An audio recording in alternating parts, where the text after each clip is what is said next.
does that even look like in the beginning? It doesn't sound like I'm happy to tell you. Yeah. And I want to make sure I don't forget to tell you guys about babies' rooms, nurseries. Okay. As someone with 2 young girls, this was like one of the biggest things for me. Put a pin in that. So because my background was in the wildfire restoration space, I was coming at it. So most air purifiers you see, they're trying to make the cutest, smartest, techiest version of the thing. Like we have the reason we have no Wi-Fi, no Bluetooth is because we didn't want to have EMF and we wanted to have no apps. Like I don't need any more apps in my life. Oh, thank God. Thank God. I'm so sick of everything having an app. I agree with you. Even dishwashers have apps now. No, thank you. So I'm like, let's make a product that's so simple. Like what is smart? What is a smartphone? If everything's so smart, how come I have to control it all the time? That ain't smart. Right. It's dumb. I got to push all the buttons. Yeah. So for me, it was a requirement. I had a few requirements and I made a chart, made like a mind map that said things that annoy me, why it matters and how I'll fix it. And that was like my single source of truth. So it had to have no EMF. I needed to make it out of steel. So it needed to be steel. Why? Because plastic has a very short lifespan. You can't really recycle that type of plastic. Also, for every pound of plastic we manufacture, it creates 3 pounds of carbon dioxide. That whole like global warming CO2 thing, one ton of plastic is 1 ton of CO2. So it's like if I have this little plastic air purifier in my room, but I'm contaminating the outside a ton, what problem are we really solving? This is like a negative fix. This is not a real fix. So it couldn't be plastic, had to be metal, had to be no Wi-Fi, no Bluetooth, so it had to be simple. The smart sensor had to work really good because I wanted it to be quiet all the time, except for when you need it most.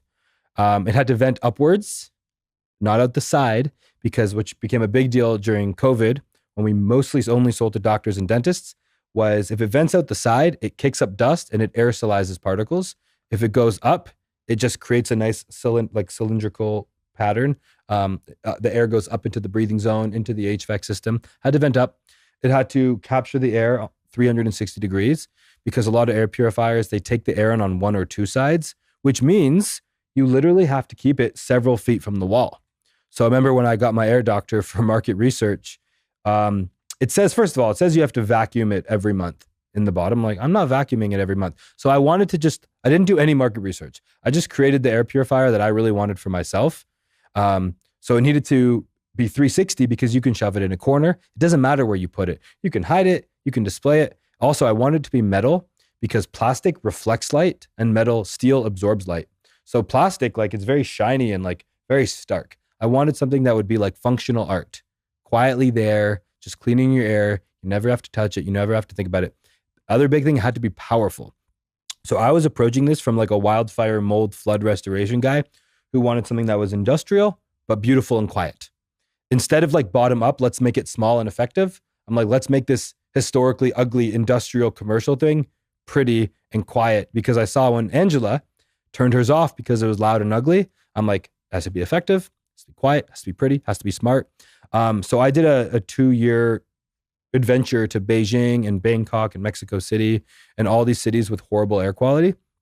It's amazing. When you're like in China or Malaysia and you go to like the bank or the restaurant or whatever, there's air purifiers, huge ones everywhere. Some of them are like 6 feet tall, 2 feet wide, because they're more air aware. The air has been worse longer and they're more air conscious. They're more air aware. So I wanted to go where the air was the worst and like see what they were doing. So it really started from that. And the other thing out of curiosity, where did you find the worst air? Beijing. We went to Beijing and I was shocked. I never want to go back. Yeah. That's what I said when I left. I'm good. Yeah, purely for the air. I mean, it's crazy you go there. We were there in 2015 and it's just like, it looks like you're in a cloud. You are. When you're in the middle of it. And like we live in air, so we're not that aware of it. I like to remind people that what water is to fish, air is to people. We're swimming in a sea of air right now. We're in it. It's not separate from us. So it's like, why don't this fish swim away from the contaminated toxic waters to the clean waters? Because they don't know. There was this little goldfish YouTube video I saw where there's this like one older goldfish and he swims by these little 2 goldfish and he's like, how's the water, boys? And then the little goldfish is like, what's water? Yeah. And like, I think how recently did we even discover air was a thing? We just lived in it. So it's the first thing we do when we're born. It's the last thing we do when we die. It's the only thing we do at night. We can even do it in a coma. So my theory is we're so unaware. If there's any reason I like to do these podcasts, if we could just raise air awareness one little notch, we've really done our part. Because like the water awareness is like 20 years ahead of air. it's shocking to me. Every office has a water filter, filtered water. Can I give you a filtered water? I think it's only a matter of time until it's just the standard. Every office will have filtered air. Every bedroom will have filtered air. You need it's a crazy. Jaspr here. Yeah, we do need one here. What are Maybe some? in the studio. We will Jasperize What you are guys. some longevity, aging, beauty benefits when it comes to the air we're breathing? So a couple things. All those pollutants that we talked about before, whether it's the VOCs or the mold or the PM2, any little harmful particles that can enter our lungs and our bloodstream, can also enter our pores. We absorb things, just like that's why all the skincare stuff matters so much. So when you go in there, it is stressing out your skin a ton. It's called oxidative stress. And basically, it's just like bad water and bad food would cause inflammation and deteriorate your skin cells. So from an aging beauty perspective, if your skin and your lungs you get it in through your skin and you get it through your lungs. If you're breathing all that bad stuff, your body's playing defense more. It can accelerate aging.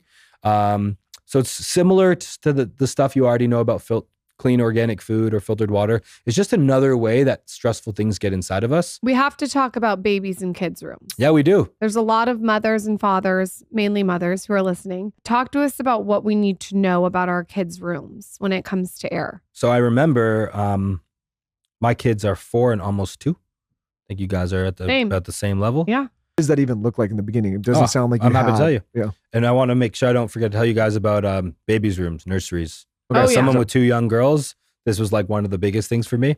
Put a pin in that. So because my background was in the wildfire restoration space, I was coming at it. So most air purifiers you see, they're trying to make the cutest, smartest, techiest version of the thing.